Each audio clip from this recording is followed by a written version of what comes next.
Hi, this is Robert Bennett.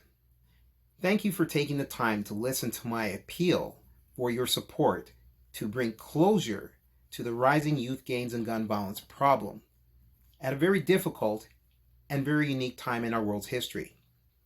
In 2010, I launched Silence the Violence and Shun the Guns in Toronto, Ontario, Canada. Silence the Violence and Shun the Guns is an anti-youth gangs and gun violence initiative. And Silence the Violence and Shun the Guns is the leader by far than all other organizations combined in the world. And for those who may ask, where are the pictures or videos? You can visit silencetheviolence.ca. The link for the website is located at the bottom of the GoFundMe webpage. On the website, you will see me in a couple pictures with Toronto Mayor John Tory. That photo op was done a couple summers ago, and I don't think he has done any other photo ops with any of the other 37 local anti-youth gangs and gun violence organizations or advocates. And if you go to the endorsement webpage, you will see me in a video with former Dragon's Den TV star Michael Weckerly. He would be equivalent to the famous US TV show Shark's Tank. This endorsement was done approximately 1 year ago. I've met several rich and famous people, but because I'm not a starstruck fan, I forget to ask them for an endorsement. I will be doing so in the future. Now that I have that out of the way, let me continue. Over the next hour, I'm going to appeal to you to support this initiative on our GoFundMe page, because if you do, I can assure you that we're going to make a major impact when it comes to reducing youth gangs and gun violence. Let me explain. When firefighters extinguishes forest fires, what strategies have they been using for years? They contain the fire, and then they flood it with water, and the fire goes away. So what if we use the same strategy when it relates to these impoverished communities? You place an economic wall around them, not a real wall, but an economic wall around them. Once contained, you start flooding economic stimulus solutions. And if you do that, not only they will have less an incentive to venture out of their community because the opportunities are right there, that means we're going to be more of a safer society. I believe that makes a lot more sense than what we've been hearing out here for decades by different organizations. And not to disrespect any of these organizations. I believe that they generally think that they have a vision and their intentions are good, but there are some key factors that are missing why these organizations are unable to reduce youth gangs and gun violence. Let me explain. First of all, let's talk about our organization. My background's finance, business, economics. We have a poverty problem. Let's agree that that's a root cause, because it is. There's no argument with that. So our objective is to counteract poverty. Our solutions are based on economic metrics, economic science. These types of solutions counteracts poverty. In fact, last year, we created over 1,000 wealth gap closing employment opportunities. What we see with other organizations is they feel that, well, taking these underprivileged, inner city youth, impoverished communities, at risks, to summer camps, basketball programs. Tell me, how are those events and outings are going to counteract poverty? I'm sorry, I don't see how that's going to be done. Now, let's go back to the wealth gap closing employment opportunities. What is that? Well, it would suggest attaining wealth to close what? The poverty. If that's implemented, Wouldn't you agree that that would be probably an incentive for some kid who may otherwise decide to get involved in youth gangs and gun violence, because that is all that is being presented to him or her?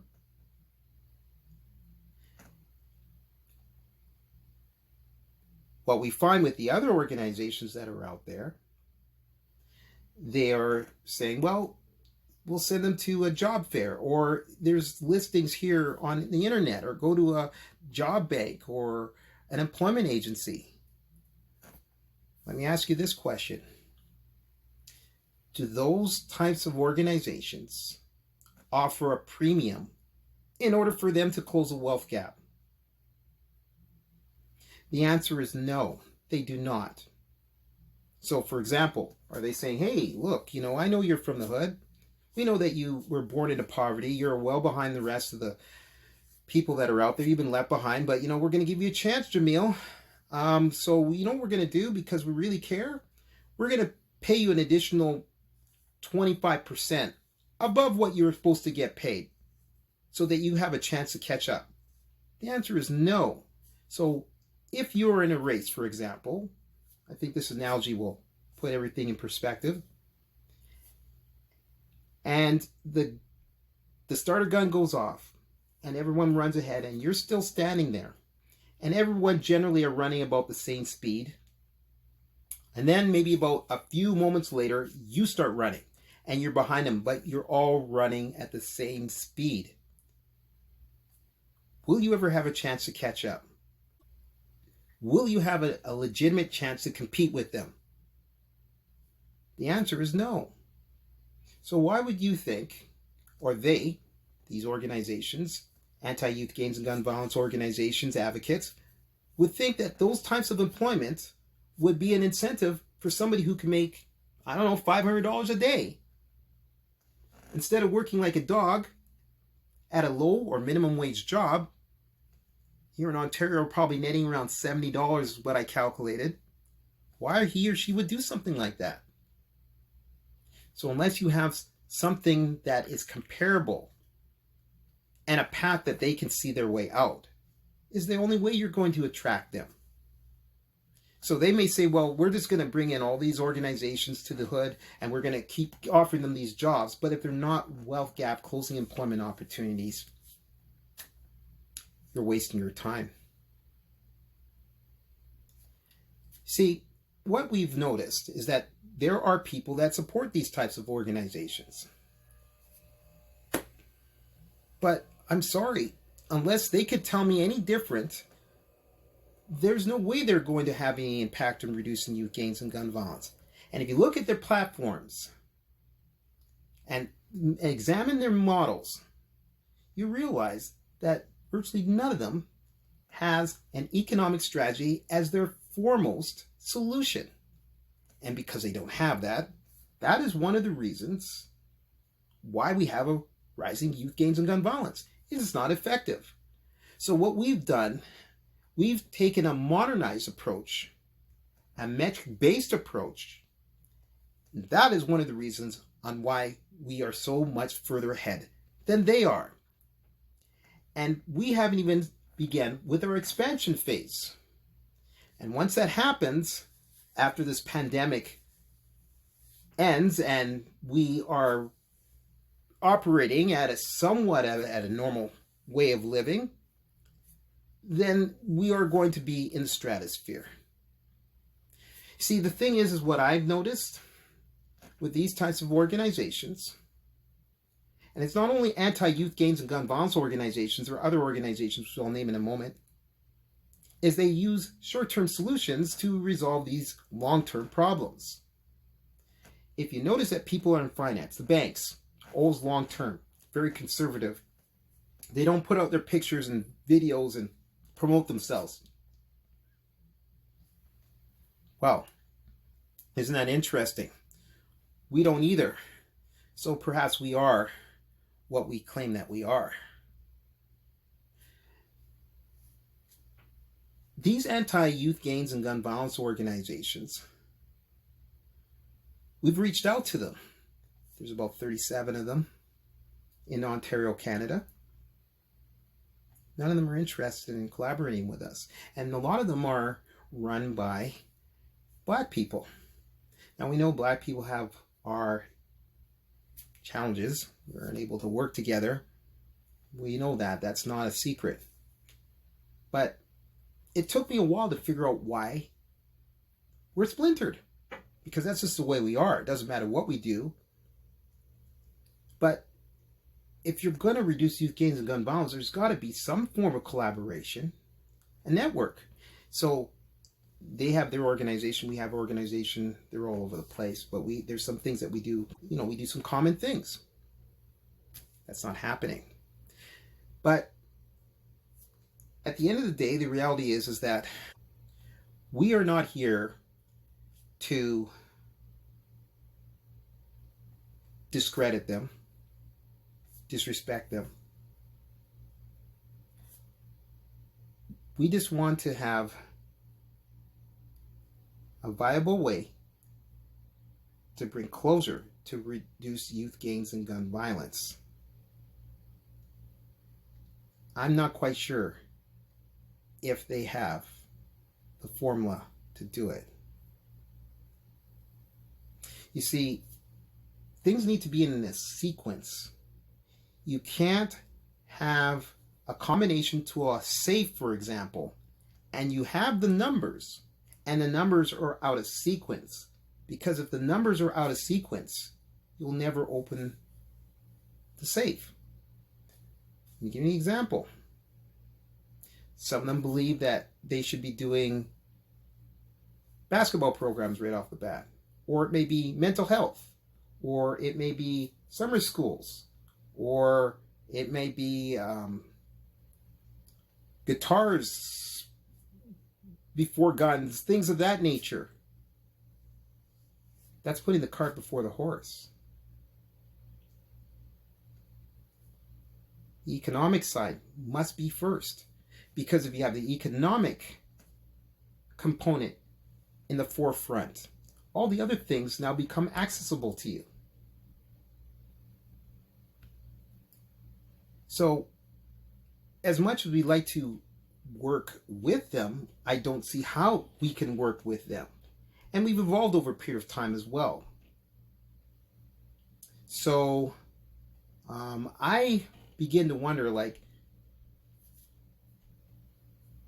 how are we supposed to justify supporting these type of organizations if they don't have their financial house in order themselves?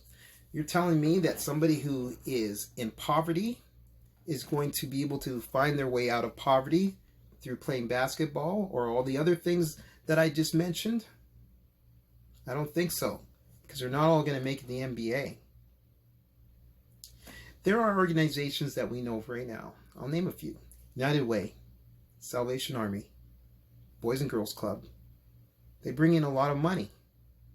But tell me, how many wealth gap closing employment opportunities have they created for at-risk youths and the communities they live in? Zero. Why are we continuing to support these types of organizations?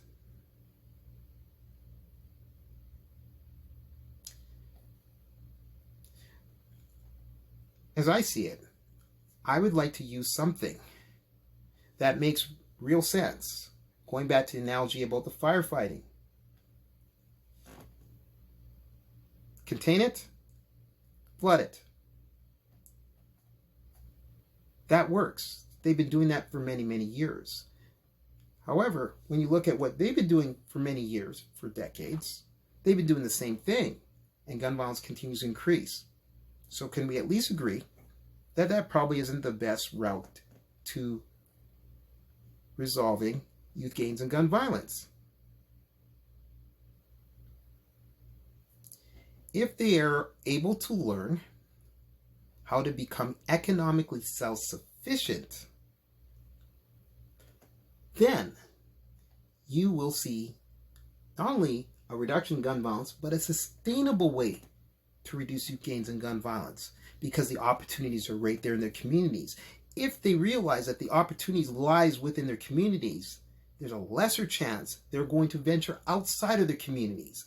If there's a lesser chance they're going to venture out of their communities because they're preoccupied by learning about economic science and wealth building and wealth management and wealth discipline and sales and marketing and economics and business, then we as a society is going to be a lot more safer.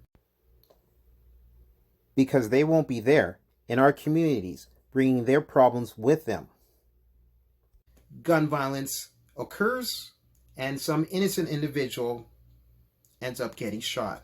Those stories do exist. And as the rise of gun violence continues, those incidents will continue to increase. Now, I touched on that we're in a very difficult and very unique time, the pandemic. Let me ask you a question. Would you say that the pandemic is going to worsen people that are in these types of impoverished communities? It will be the same, no change whatsoever, or they're going to be worse off? Well, let me tell you what I think. I believe they'll be worse off. And when you listen to my 11.5-minute video on our YouTube channel, you'll notice that I touched on this as well. Not about the pandemic, because I did not anticipate this was going to happen. But I did say is that if we continue with social and economic exclusion, we're going to pay for these types of behaviors in a number of ways. And guess what? That is what's happening right now. Remember, I did not anticipate that we're going to have this pandemic. But I know that we will have to pay for our actions, or in this case, non-action. As you may or may not know, the black race is the most underfunded and underserved of all. So consider this. This is where a lot of short-sighted people do not pick up on this fact. You choose not to fund them, give them the proper attention, the social and economic attention, all that other stuff. People are dying right now. Disproportionately, black people. But that's not where it ends. The working poor, the people who are in the health care industry, are a lot of black people. So if these working poor are being exposed to people in their communities, the coronavirus, they go to work, and then those elderly people are being exposed to it and dying off. Could it be that some of those elderly people are our loved ones? You know, the world has a way to punish bad behavior, bad motives, bad intentions. I think that's what we're seeing right now. So whether your motivation is that you like to see closure for reducing youth gangs and gun violence, or maybe it is because you realize now we're paying for it with people that are actually dying, maybe this is something that you should take a very close look at and support this initiative. Because at the end of the day, whether we like it or not, we're going to have to invest our money, our time, our efforts to addressing this problem. It's an unsustainable way to live, because before long, are we going to allow gun violence, gangs, all that other stuff to take over our society? How much longer do we wait? So we're even in a more precarious situation than we were in the past. Now, I should tell you that I did not come from those impoverished areas. I came from an upper class environment, raised around white people. So our following is mainly based in the Toronto, Ontario, Canada financial district. There's a street that everyone knows in the downtown area called Bay Street. It's like the equivalent to the US Wall Street. That's where our base of supporters are. That's where they work and they play and eat. The biggest movers and shakers in the country, and they support the Silence of Violence and Shun the Guns initiative. Now, we're not a bunch of unorganized and dumb Negroes. No, we're not. The reason why they have been supporting this initiative is because it's the way I carry myself. When we're at a spot, they're walking by, and they stop, we get them to stop. How I interact with them. How I'm able to predict what they're going to do before they're going to do what they're going to do. That freaks them out. Why? Because I'm from that community. I'm from the financial industry. And obviously I've spent a lot of time around white people because I'm able to pick up on what they're doing.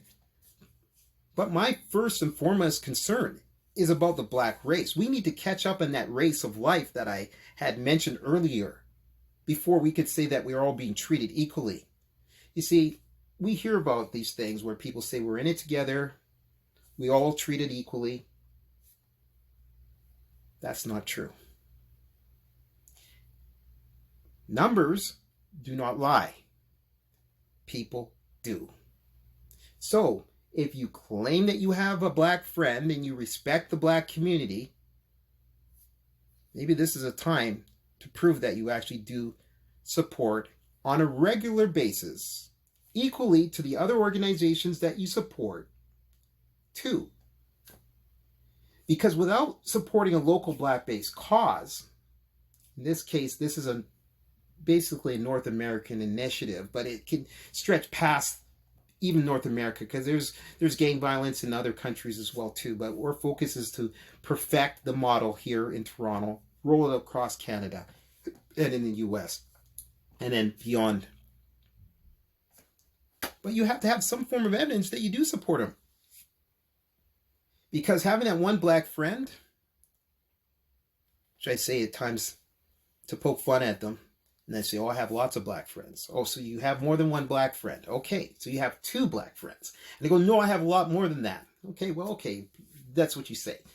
But joking aside, we like to see you put your money where your mouth is. Again, I'm not somebody who doesn't understand what's going on. Oh, I do understand what's going on. And unfortunately, trying to tell me that you have a black friend but don't have any evidence of supporting local black-based causes does not resonate with me. I need to see proof, because there's too many people that are out there that claims that they have black friends, but they do not support local black-based causes. You can't have an underfunded and underserved organization, but all these other people are saying they have black friends. Some of them only have one black friend. Something's not right. So you have to take inventory. So I've already explained to you how to reduce the rising gun violence problem. So tell me, what is your excuse? See, I went ahead and said, okay, we've got to eliminate the excuses when it comes to youth gangs and gun violence from all areas.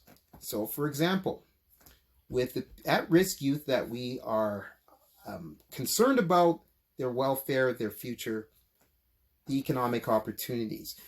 By the way, this isn't the only solution, but that has to be the first number to that sequence of those combination of that safe that we're talking about.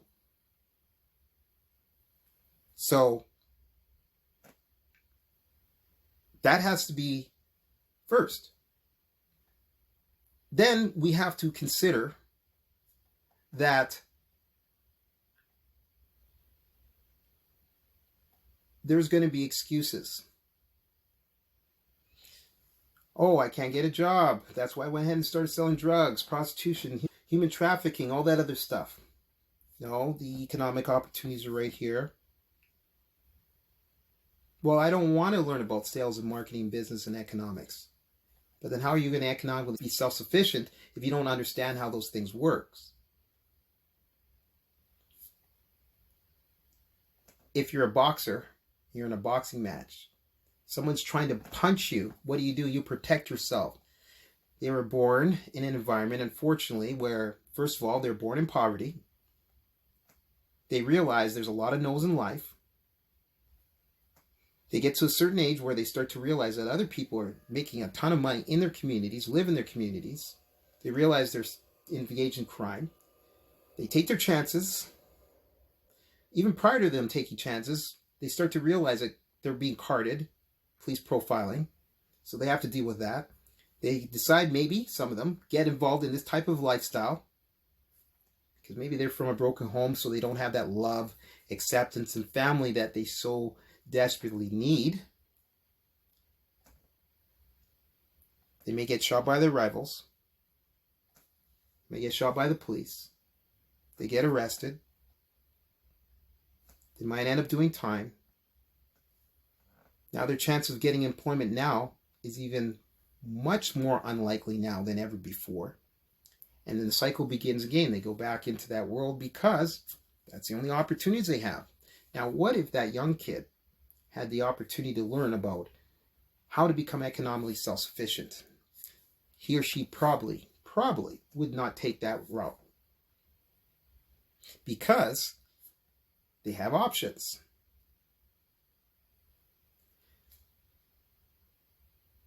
So we have to eliminate the excuses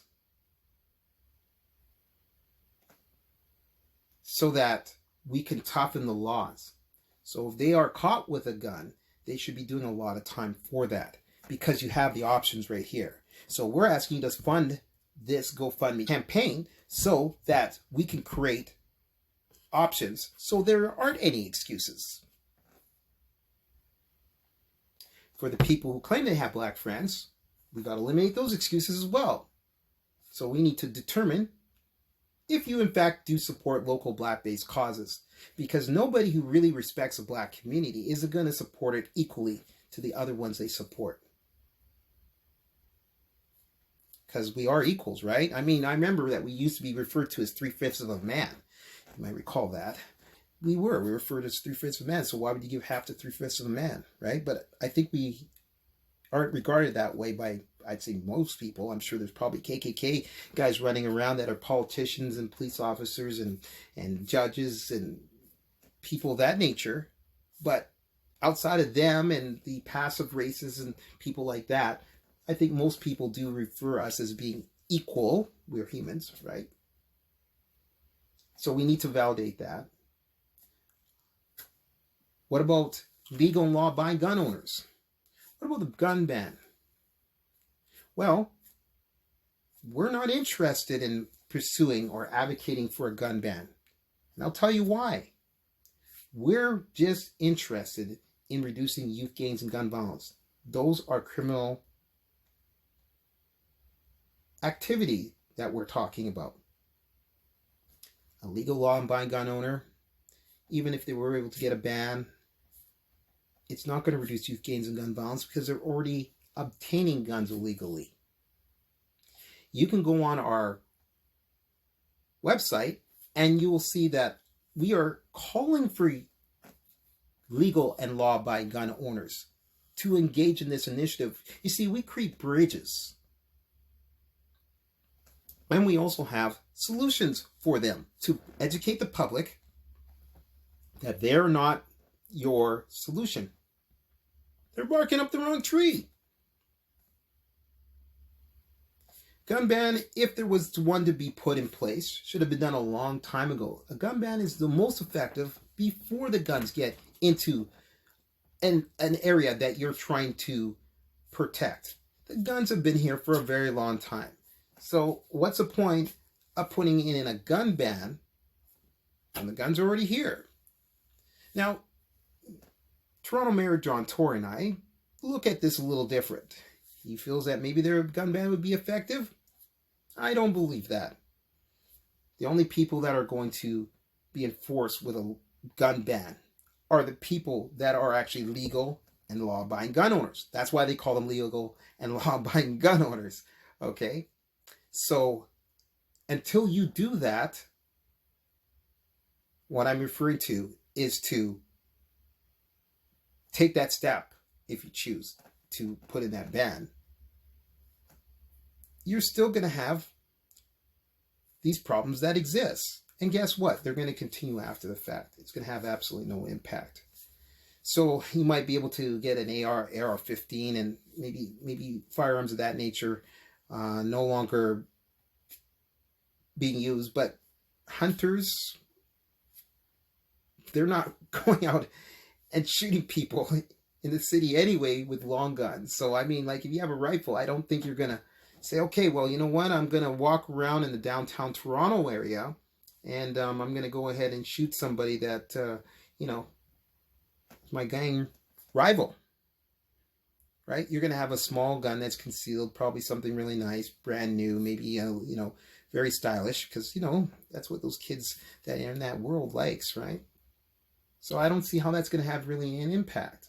All you're going to do is you're going to divide millions of people in Canada and in the US that could be lies, because from what we have learned, myself, these individuals, a lot of them are some of the most reasonable people you'll ever meet. They say they feel like they are criminals because they feel that because they have restricted firearms, they're being checked every day by the RCMP, by authorities. They feel that the laws are tightening. They feel they're being scapegoated. Guess what? I agree with them. Because at the end of the day, I have to sit there and look at it and say, how effective would a gun ban be? I don't think it'd be effective. Go on the bottom of this GoFundMe page and you will see the links about legal and law-abiding gun owners. They're not your target. Don't buy into the whole idea that it's going to have some major impact. How many people do you know? Speak about Canada, because I think in the US there may be some notable ones, but I'm talking about here in Canada, 30 million, 35 million strong. Okay? How many times have you heard about a gun violence incident where the person was a legal law-abiding gun owner? They're using an A-15. They use a rifle. Legal and law-abiding gun owners decide to turn against somebody and start shooting. No. They know they're already under the microscope. So they're doing target practice. They're using it to hunt. They may even collect them. But you're not hearing about those people. So, yeah, you may have some gun owners that aren't very smart. But they're smart enough to realize that if they cross that line, then they're finished. They know that. So why are we focusing on a gun ban with these individuals? Now, I understand someone breaks into a home, they might get their guns. But how often does that happen? I'd like to see the police data to support it. If that is happening, then we do have a problem on our hands. Are some legal and law-abiding gun owners selling there to the black market? Yes, we know that. But again, what is the percentage? It's very low. Why are we focusing on such a small factor when we have this big elephant in the room that's saying, hey, youth gains in gun violence, poverty, social and economic exclusion, inequality, postal discrimination, right? You live in a certain postal code in these impoverished areas, you apply for a job. They say, well, sorry, Jamil, we're not even going to review your resume because as soon as you see that postal code, you're blacklisted. That's where we have to focus our attention on, and that ties into the economic inequality. You're not getting the employment opportunities, you've got to create them. The government, for example, states, hey, listen, We need to get the economy up and going. Right now, they've announced it over the several weeks. They've said, hey, listen, students, you guys don't have summer jobs? We're going to get some money out of our reserves, and we're going to create employment over the summer for you. So, since the at-risk youth in these impoverished communities are being left behind, what do you think we need to do?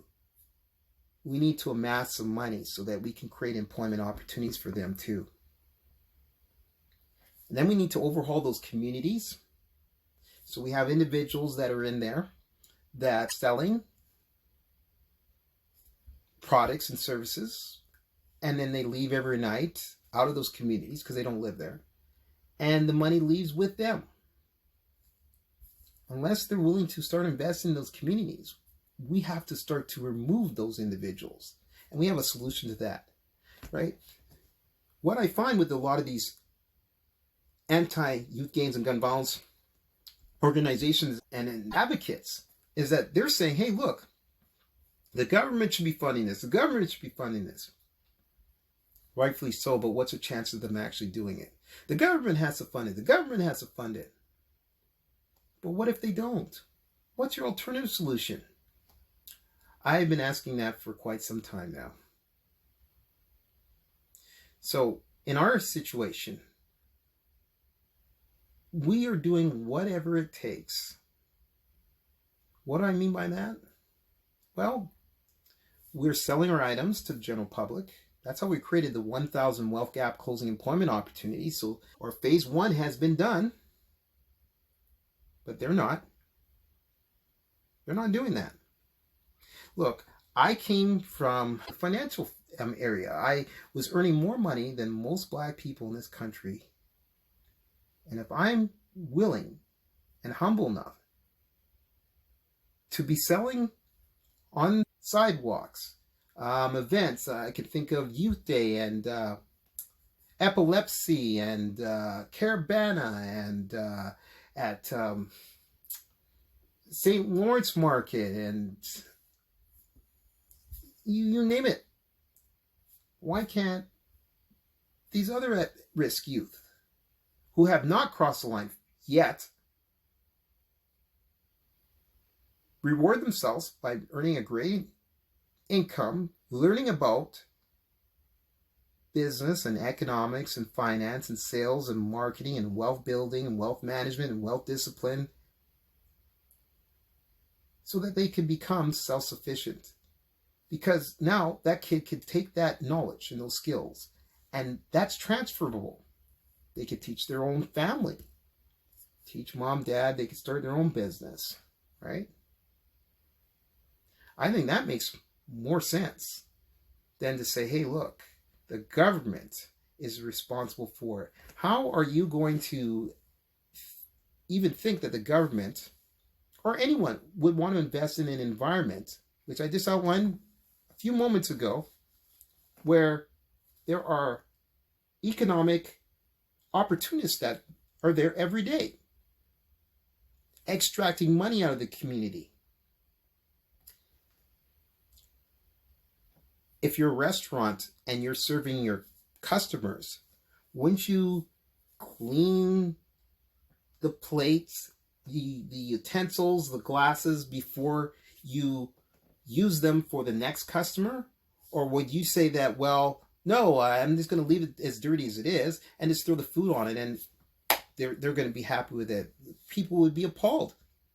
So what makes you think that the government, based on the current situation it is now in these impoverished communities where you have not overhauled it and cleaned it up, that they want to invest money into that? You see, that's where I have a concern, because I'm thinking, haven't you ever considered those sort of things? Maybe that's the reason why they will not invest in those communities. And if you are taking that type of position, what type of confidence they would have in you? So you can go onto our website, you can go on our social media,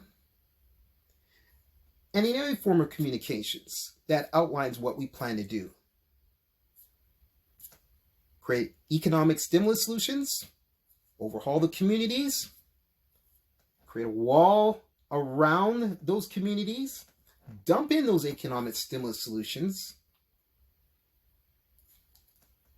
and voila, you will start to see a reduction in gun violence. So I am appealing to you, appealing to your heart, appealing to your intellect, appealing to your morale, to support something like this.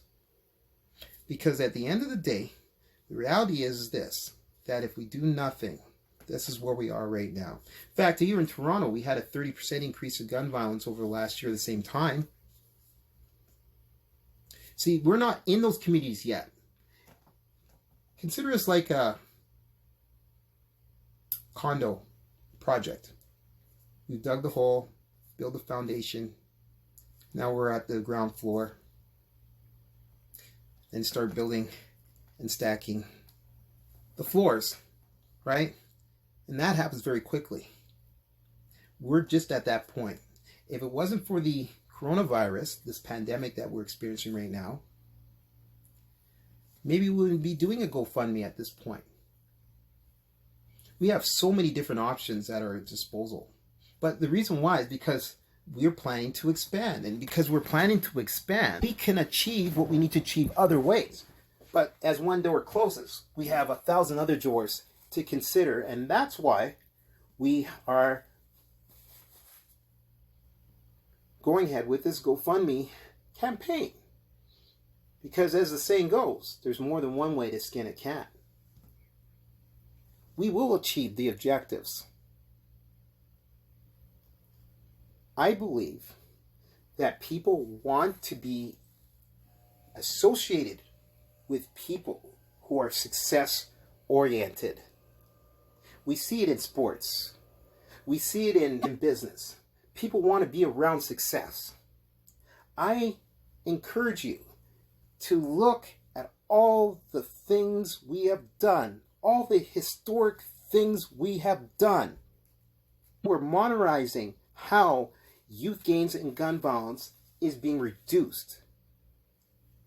And then tell me that we're not that all-star team, that championship team that has a legacy that is unfolding right in front of you. We got the solution. We understand what needs to be done. We have demonstrated that. Time is a great indicator.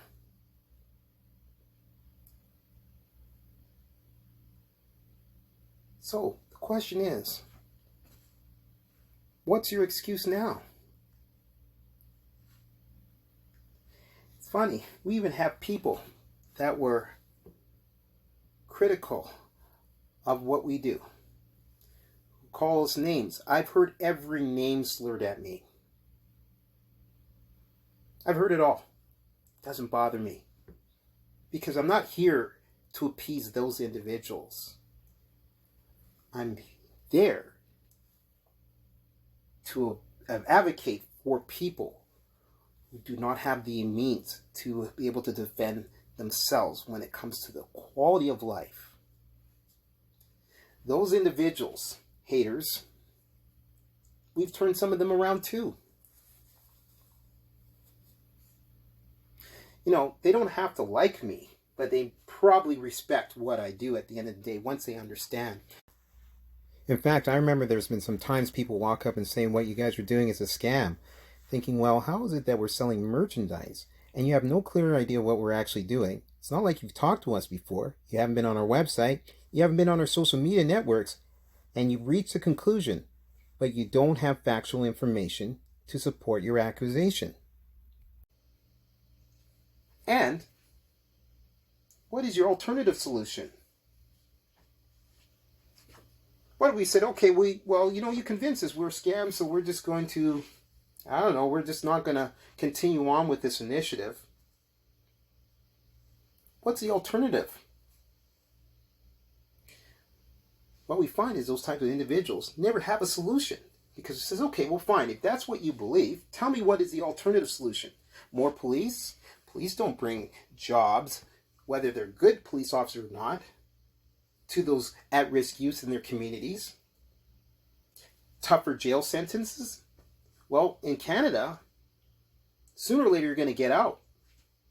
If you happen to be one of those types of individuals, then what do you do with them then? Because that person is probably even more desperate now to make something out of their life now they've lost all that time.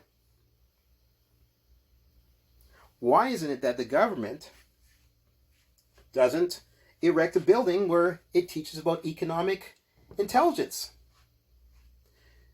The public schools don't even teach you how to do the most simple task, which is completing a tax return.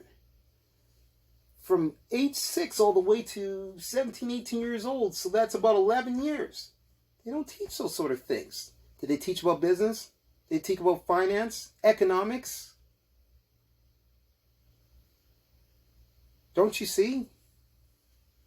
They don't teach you those sort of things because you're not supposed to be an employer. You are going to school to work for them. Why, if the government is so concerned and they commit hundreds of millions of dollars to combat gun violence, why can't they just say, hey, look, you know what?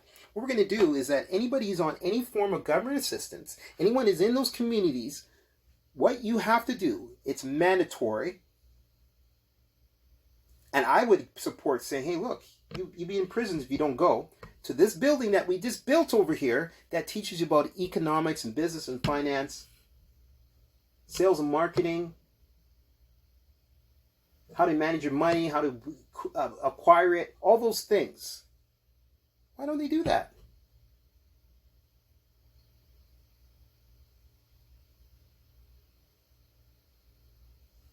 There's a reason for that. Just like I outlined earlier.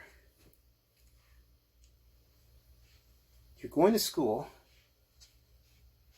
to work for them.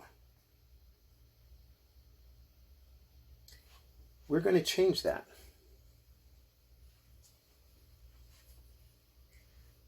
If we value our safety, it's in our best interest to teach them how to be economically self-sufficient.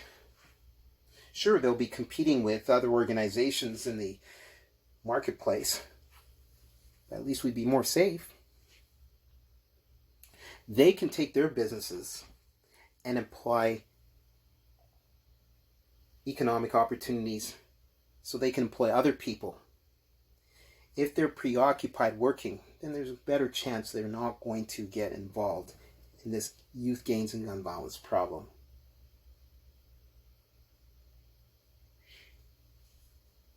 They're looking for love, acceptance, and family.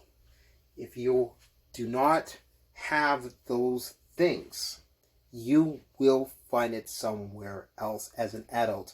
Why would anyone think it'd be any different for a vulnerable child? It's interesting. Chinese,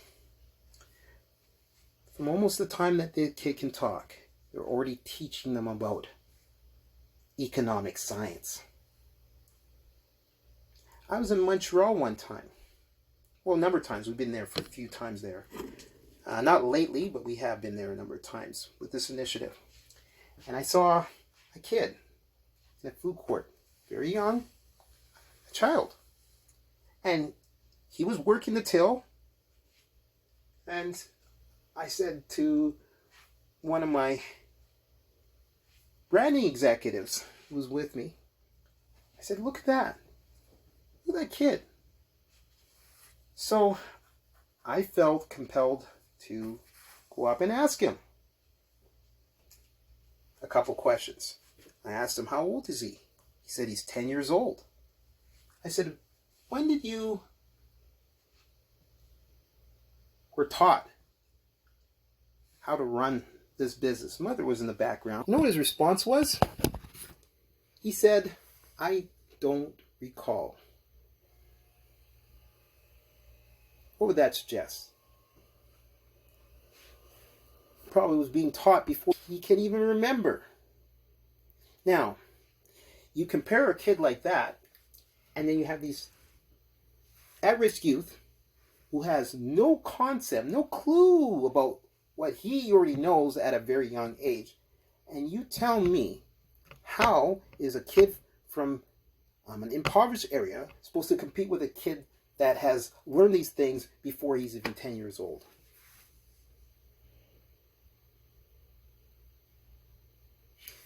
They don't have a chance. You need to change that. You got to give them an opportunity to win. Right now, they're being set up to lose every single time. And for those ones that accept it, they may. But there are a number of them that say, well, you know what? I don't feel that I deserve this, which they don't. But it's like a lottery. You could be born in poverty or in wealth. And I'm going to take my chances like Jay-Z, that famous rapper who's now a billionaire, and sell drugs. And then I'm going to have a little rap career that I'm going to be working on. And I'm going to basically rap my way out of the hood. But I tell you this, a lot of those individuals are serving time. Their families have been affected, whether they've been shot or, the drugs have destroyed their lives. Or that individual's no longer with us and they're 6 feet under.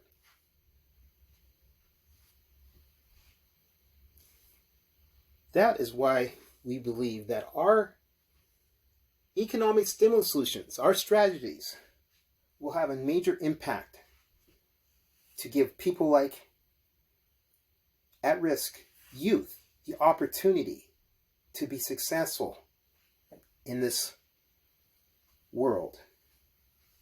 So, this is our round one of our fundraising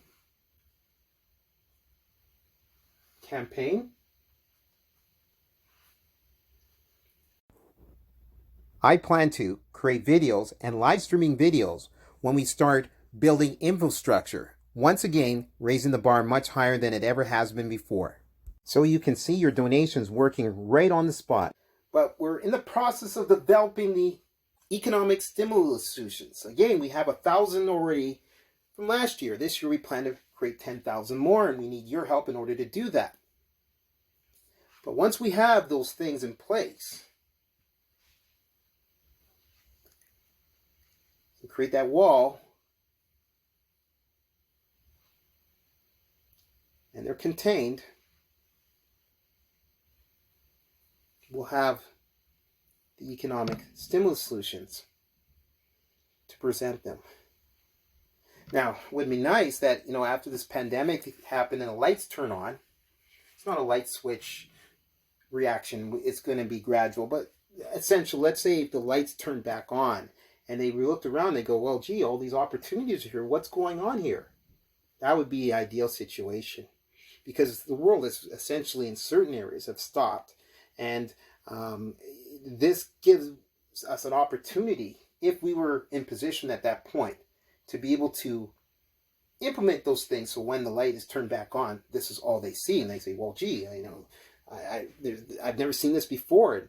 There's all these opportunities that are available to me, and there's businesses that are run by people that are from the community, and they're employing people, and we have down the street here where we can learn about how to be economically self-sufficient and all the other things, and also now the community is being promoted as a place that people should come to because it's much more safe now. Ultimately, that is what's going to happen. The communities are going to slowly transform itself. They will learn what an asset and a liability is. And once they understand what a liability is when it relates to these businesses that are there in their communities, then they will stop patronizing them and continue to encourage other people not to patronize those businesses, and they will just leave because they will go out of business, and then they will be replaced with businesses that are run by people that are in the community, that understand investing in the community is the greatest investment that they possibly can. They will create employment for at-risk youth and other individuals that are in the community, similar to like the Danforth. If you ever know about the Danforth people in Toronto, you know exactly what I'm talking about. But the Danforth, they invest in the community, they spend in the community, they employ people in the community. That's what they do. And they have this festival that comes on every year, which is called Taste of Danforth, and over 1 million people show up. Why can't we do that in these impoverished communities? It can be done. Danforth was not the idea community when it first started. It had to start from somewhere. And the thing about this particular scenario, that these impoverished communities are already in a vibrant economic environment. The main problem is that the current economic environment is serving and benefiting these people who reside outside of these impoverished communities. I call them economic opportunists, outsiders. So after the transformation, these impoverished communities becomes community friendly, and then the environment can change very, very quickly. But we got to get there. And we need you in order to support these types of communities through our initiative, through our GoFundMe page. We need you to promote this initiative on your social media, by email, people who you work with, your family, everyone. We want you to connect to our social media networks, Facebook, Twitter, Instagram, and YouTube. We need you to support this initiative on a regular basis. You may say, I can donate at least $35 so I can get a Silence the Violence and Shun the Guns wrist bracelet in return. So essentially, we will sell you a wrist bracelet. But don't just make one donation and walk away. Say, okay, look, you know what? I'm going to make a donation every month, for example. $35 every month. Because, as you know, there are ongoing economic obligations. And just one transaction, I'm sorry, it's not going to do it. We have to realize that if we're going to do this right, we're going to have to do certain things that we haven't done before. And if we were able to do that, I can reassure you that the results will come. I'm a results-oriented individual. I left a very successful career in finance. Again, you can listen to that on my YouTube channel. I have something to lose. Because I'm not going to leave a career in finance in order to fail, because I have something to lose. I have my pride, I have my reputation, I have people that have been supporting and are supporting this initiative. They expect to see some results, but they also know the type of person I'm, a results-oriented individual. Now, just use, for example, a bank robber. Most bank robbers, especially if they're, I don't know, well, I guess it doesn't matter what their age is. Do you think that they have a career? Say they're a neurosurgeon, they decide they're going to go rob a bank? No, they have nothing to lose. A neurosurgeon in the right mind is never going to say, well, you know what, over lunch I'm going to go rob a bank, because he has something to lose. Same situation with me. So when you are considering supporting a GoFundMe of this nature, the Silence of Violence and Shun the Guns initiative, you have to understand that I do have something to lose. So I'm going to make sure that we achieve what we have set out to achieve. That is why we are number one by far for the overall work that we do. If you look at the other organizations that are out there that are involved in the youth games and gun violence reduction efforts, why haven't they left their careers? Why are only putting in a lot of them part-time? Because they have nothing to lose. Because if it doesn't work, they still have their jobs. This is my job. I signed up for this. I volunteered for this. I have to succeed.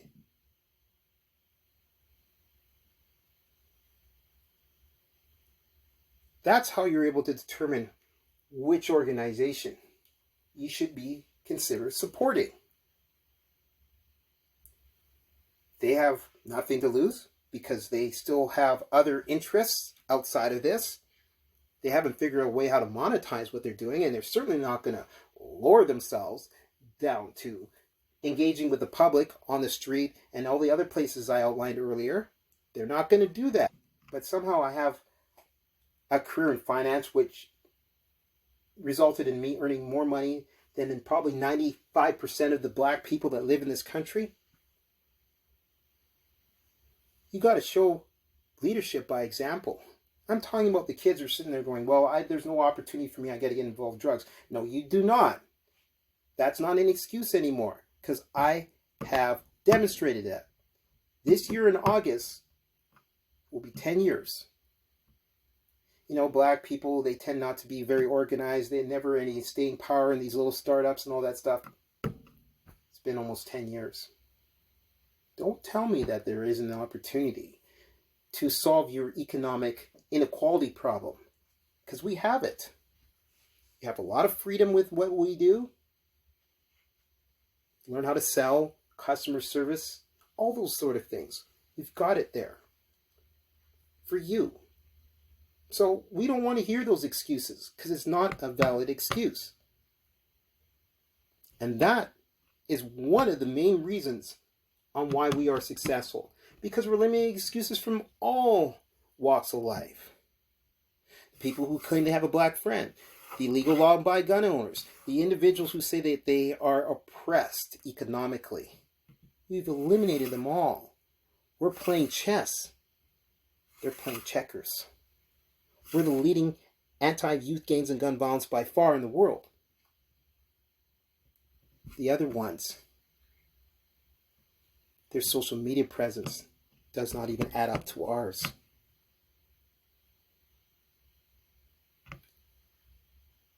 Support this initiative.